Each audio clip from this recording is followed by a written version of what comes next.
మనం చూసాం కదా కొద్దిసేపటి క్రితమే ఆ రెండు బిల్డింగ్లని చూసాం. సహస్ర అపార్ట్మెంట్ రైట్ సైడ్, అలానే ఈ బాలుడి ఇల్లు లెఫ్ట్ సైడ్ ఉంది. అయితే సహస్ర వాళ్ళు పెంట్ హౌస్లో ఉంటారు కాబట్టి ఆ బాలుడికి చాలా దగ్గరగా ఉన్నాయి రెండు బిల్డింగ్స్ కాబట్టి ఆ బిల్డింగ్ నుండి ఈ బిల్డింగ్ పైకి దూకడానికి చాలా ఈజీ అయిపోయింది. దట్టు పెంట్ హౌస్లో ఉండడంతో సహస్ర ఇంటి బాల్కనీలోకే డైరెక్ట్గా దూకాడు. దీంతో ఎక్కడా సీసీ కెమెరాలో ఈ బాలుడు ఆ ఇంటి నుండి ఈ ఇంటికి దూకిన విజువల్స్ ఎక్కడా కనిపించలేదు.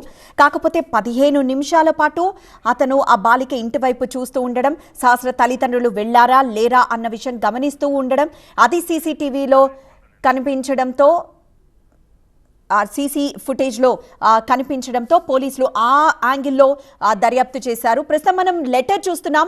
ఆ బాలుడు దొంగతనానికి వెళ్లే ముందు ఎలా మొత్తం ఇంప్లిమెంటేషన్ అనేది ఎలా జరగాలి అన్నది ఎలా రాసుకున్నాడో చూస్తున్నాం. First go home and take gas and A table అని రాసుకున్న ఆ సెకండ్ లైన్ చూస్తున్నాం. One next keep at the door and fire the gas. అంటే అక్కడ గ్యాస్ స్టవ్ వెలిగించడానికి కూడా అతను ట్రై చేశాడన్న విషయం మనకి ఆ లెటర్లో తెలుస్తుంది. మిషన్ డాన్ అనుకుంటూ రాసిన లెటర్ మనం చూస్తున్నాం. Keep the lock on the gas, next cut with knife. So ఆ లెటర్ మొత్తం మనం గమనించినట్లయితే అతను ఎంత ప్రీ ప్లాన్డ్గా దొంగతనం, ఒకవేళ దొంగతనం ఎవరన్నా చూసేస్తే మర్డర్, ఈ రెండింటికి ఎలా చేయాలన్న విషయం, అలానే ఇంకొక ఐడియా ఉన్నట్లు కూడా దీనిలో తెలుస్తోంది. ఆ గ్యాస్ వెలిగించడం, ఆ గ్యాస్ వెలిగించి ఆ లాక్ని ఓపెన్ చేయడం అనేది.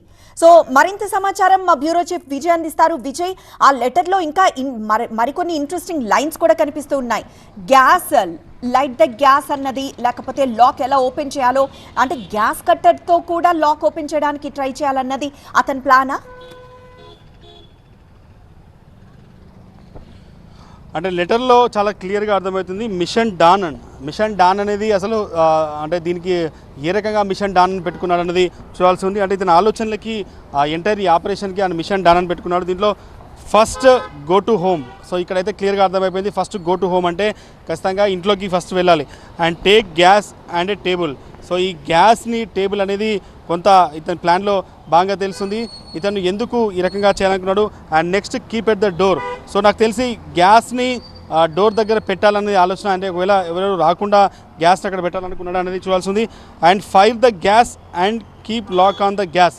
సో అతను ఏదైనా డోర్ ఓపెన్ చేయడం కోసం గ్యాస్ ఆన్ చేసి ఆ లాక్ని బంద్ చేయాలనుకున్నాడా అనేది చూడాల్సి ఉంది. Next cut with knife. So ఇక్కడ ప్లాన్ చూస్తే అర్థమవుతుంది, ఒకవేళ దానికి ఏదైనా లాక్ వేసి ఉంటే సో ఆ లాక్కి సంబంధించి గ్యాస్ ఓపెన్ చేసి ఆ గ్యాస్ పైన ఈ లాక్స్ పెట్టి ఆ లాక్స్ తర్వాత ఫైర్ ఆన్ చేసి ఆ తర్వాత నైఫ్తో కట్ చేయాలనేది అతని ఆలోచన.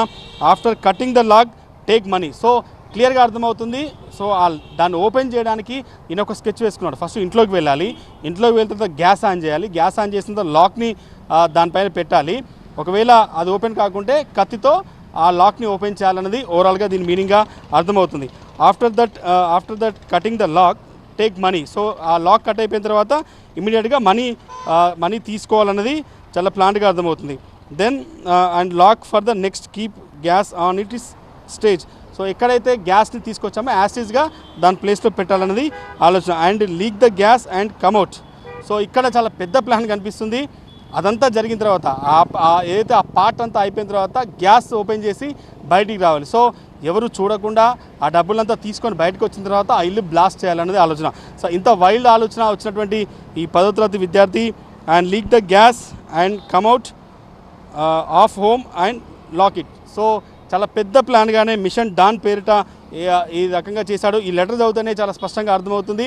ఇది చాలా పెద్ద స్కెచ్ వేసుకున్నాడు. దొంగతనం జరిగిన తర్వాత అంటే అతను ఆలోచించిన ప్రకారం ఇంట్లో సహస్రతో పాటుగా ఇంట్లో ఎవరు లేరు. సహస్ర స్కూల్కి వెళ్ళిపోయింది, సహస్ర వాళ్ళ తమ్ముడు స్కూల్కి వెళ్ళిపోయాడు, పేరెంట్స్ ఇద్దరు కూడా అంటే ఆ ఇంట్లో ఉండే సహస్ర పేరెంట్స్ అంతా కూడా బయటకు వెళ్ళారు. కాబట్టి సో దొంగతనం చేసి బయటకు వచ్చిన తర్వాత ఆ ఇంటిని గ్యాస్తో బ్లాస్ట్ చేయాలన్న ఒక వైల్డ్ ఆలోచన ఇతనికి వచ్చింది. ఈ ఆలోచన చూస్తేనే, ఈ లెటర్ చూస్తేనే చాలా ఎంత సైకిక్ క్యారెక్టర్ ఇతని సైకిక్ ఆలోచన ఉందన్నది చాలా స్పష్టంగా అర్థమవుతుంది. ఈ లెటర్ అంతా కూడా సింపుల్గా ఎక్స్ప్లెయిన్ చేస్తే అతను దొంగతనానికి వెళ్ళిన సమయంలో first go to home and take the gas on a table and next keep out the door and fire. So ఖచ్చితంగా దొంగతనం చేయడానికి ఆయన చేసిన ప్లాన్లో భాగంగా ఈ పదాలన్నీ కూడా వాడాడు. లోపలికి వెళ్ళి గ్యాస్తో ఆ లాక్ని ఓపెన్ చేసి ఆ తర్వాత మనీ తీసుకొని ఆ మనీ తీసుకున్న తర్వాత మళ్ళీ గ్యాస్ని ఆన్ చేసి గ్యాస్ లీక్ చేసి ఫైర్ చేసి వెళ్ళిపోవాలన్న ఒక ఇంత వైల్డ్ ఆలోచనతో ఇంత సైకిక్ క్యారెక్టర్తో ఈ 10వ తరగతి విద్యార్థి చేశాడు. కానీ ఎక్కడ కూడా సహస్ర చూస్తుంది, సహస్ర ఉందన్న విషయం తెలిసిన తర్వాతనే ఈ ప్లాన్లో ఎక్కడ కూడా మర్డర్ ప్లాన్ లేదు. కానీ ఇల్లంతా కూడా బ్లాస్ట్ చేయాలి, ఇల్లంతా కూడా పేల్చేయాలన్నదే ఆలోచన. ఎందుకంటే మళ్ళీ దొంగతనం ఆనవాళ్ళు కావచ్చు, దొంగతనానికి సంబంధించి ఏ విషయం బయటికి రాకుండా ఉండాలంటే కంప్లీట్గా ఇల్లంతా కూడా బ్లాస్ట్ చేయాలన్న ఆలోచనతోనే గ్యాస్ లీక్ చేయడం, గ్యాస్ లీక్ చేసి దాన్ని బంద్ చేయడం, బంద్ చేసిన తర్వాత బయటకు వచ్చి ఉండడం. సో ఇంత వైల్డ్గా ఇంత దారుణంగా ఆలోచించి ఒక 10th క్లాస్ విద్యార్థి ఈ స్థాయిలో దొంగతనం చేయడం ఒక ప్లాన్ అయితే, దొంగతనం చూసిందన్న నెపంతో అమ్మాయిని 10 ఏళ్ల బాలికని అత్యంత కిరాతకంగా 18 సార్లు మెడపైన పొడిచి చంపడం, ఇదంతా చూస్తుంటే పక్కా ప్లాన్ ప్రకారం ఇదంతా కూడా ఒక 10వ తరగతి విద్యార్థి ఒక్కడే చేశాడా, ఇంకా ఎవరైనా సాయం చేశారన్న దానిపైన కూడా పోలీసుల దర్యాప్తు అయితే కొనసాగాల్సిన అవసరం ఉంది. ఈ మధ్య కాలంలో ఇంత రీసెంట్ టైంలో ఇలాంటి ఇలాంటి క్రూయల్ మర్డర్ అయితే ఇక్కడ కూడా చూడలేదు. ఎందుకంటే అత్యంత దారుణంగా దొంగతనం చేయడమే కాకుండా దొంగతనం చేసిన ఇంటిని బ్లాస్ట్ చేయడంతో పాటు ఒకవేళ బ్లాస్ట్ చేసి చూసినటువంటి వ్యక్తి ఈ అమ్మాయిని అత్యంత కిరాతకంగా చంపడం చూస్తే మాత్రం ఇది పక్కా ప్లాన్ ప్రకారంగా చేశాడు. ఇతన్ని ఏది ఇన్ఫ్లుయెన్స్ చేసింది, ఇంత సైకిక్గా ఇంత వైల్డ్గా రియాక్ట్ కావడానికి రీజన్స్ ఏంటి? కేవలం డబ్బు కోసమే 80,000 కోసం ఈ స్థాయిలో చేయాల్సి వస్తే 10th క్లాస్ చదువుతున్న విద్యార్థికి 80,000తో ఏం పని? పేరెంట్స్కి తెలుసా లేదా? ఒకవేళ ఇదంతా ఏం జరిగిందన్నది మాత్రం పూర్తి స్థాయిలో ఇన్వెస్టిగేషన్ అనిపిస్తోంది. ఒక బాలుడు ఇలాంటి ఇంత క్రిమినల్ మైండ్ తో ఎలా ఆలోచించాడు అనేది విన్న వాళ్ళందరూ కూడా ఆశ్చర్యపోతున్నారు. అతని ఫ్రెండ్స్ కానీ లేదా అతని పేరెంట్స్ కానీ ఇంతకు ముందు కూడా ఇతని కొంచెం తేడాగా డిఫరెంట్ గా బిహేవ్ చేస్తూ ఉంటాడు అనే వాళ్ళు ఏమైనా చెప్తున్నారా? పోలీసులు ఏమైనా అంటున్నారా? 14 సంవత్సరాల యువకుడు ఇతను, 14 సంవత్సరాల బాయ్ ఇతను ఏజ్ కూడా ఇప్పుడే పోలీసులు రివీల్ చేస్తున్నారు. 14 సంవత్సరాలు ఉంటాయి.